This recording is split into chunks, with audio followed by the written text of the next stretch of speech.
Guys, this is a little 42-inch Heritage ceiling fan that's here in my kitchen.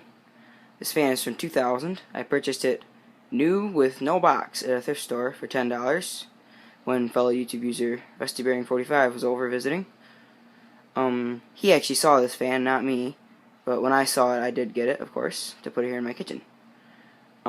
This fan had the hardware to put it together, the light globe, the chains, mounting bracket, canopy, the down rod, which I have brought up here. I'll show it after I'm done demonstrating the fan. Taped to the blades, which were in the original packing, along with all the other stuff, and then the motor was just sitting there right next to them. Although you could tell they belong together, of course.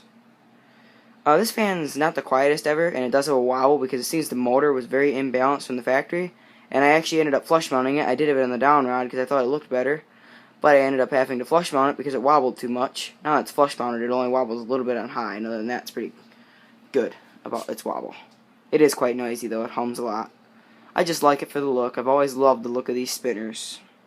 This fan will be getting changed though. This is not the permanent fan for here.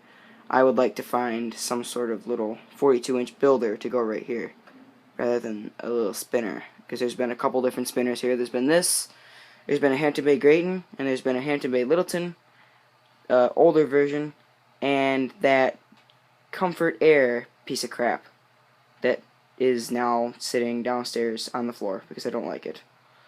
I decided to say screw the motor swap. That fan wasn't worth it. It was too cheap. Either way, let's start this fan up. I'll show the light first. It's got a little 60-watt CFL, which is not the light bulb that came with it. It did come with a normal incandescent, but I use CFLs around everywhere that I like to. Saves energy. Go ahead and start the fan up a little. You can see it hums quite a bit. I still use it a lot. Whenever I cook, it gets used. It stays on high while I'm cooking. The blades are actually in pretty good balance, it looks, but the motor wobbles. I've fiddled with the blades before, and it makes no difference. Although I do have a balancer on top of one of the blades. I have a quarter tape to the top of one of the blades, and that seemed to have helped a lot back when it was on the down rod. Then low didn't wobble at all, and it only wobbled on medium and high. Which now that it's flush mounted, it only wobbles on high, so now it's much more usable. And the wobble on high is so slight that I still use high all the time. It's pretty much the only speed I use on this fan. Other than the summertime, I'll probably use it on medium. It's got quite the fast low. I may pitch the blade steeper one day, slow it down some. Pretty much no air coming out of it, and it's going at decent speed. I would like to change that. Alright. Go up to medium with it.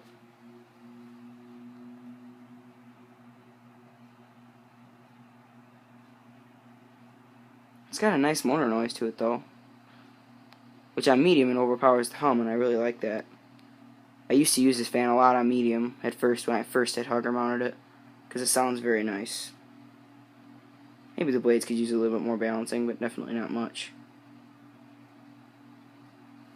Now it is moving a little bit of air. I can feel some air moving around now. And there's a slight breeze under the fan.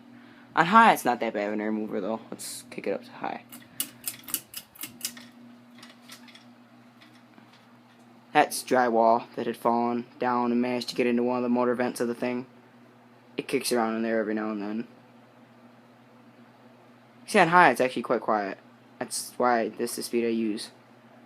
And it's just a very slight wobble. You probably can't even tell on camera. It's very, very slight. And on high, it actually moves pretty good air. It's quite quiet on high. You can definitely hear the air noise over the motor, which is not the story for the other speeds. Alright, let's go ahead and shut it off. And here's the down rod. Right here. It's got a little bit of grease or something on it because it was sitting on my workbench downstairs. I just brought it up to show.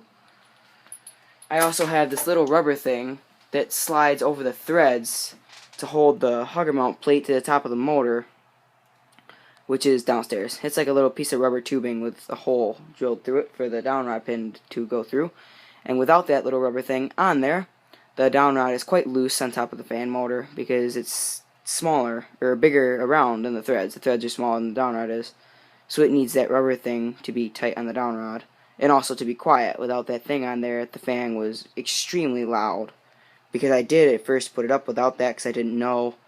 And when I realized how loud it was, that's when I kind of figured out maybe that everything was supposed to be there. After I put that on, it quieted down quite a bit, and the wobble did go away some. But the wobble was still so bad, it definitely had to be taken care of. There was no way I could leave it the way it was. It was unusable on any speed but low due to its wobble. That worked out perfect. The fan stopped. Either way, that's it for this video. So, as usual, thank you guys for watching. And I hope all you guys enjoyed.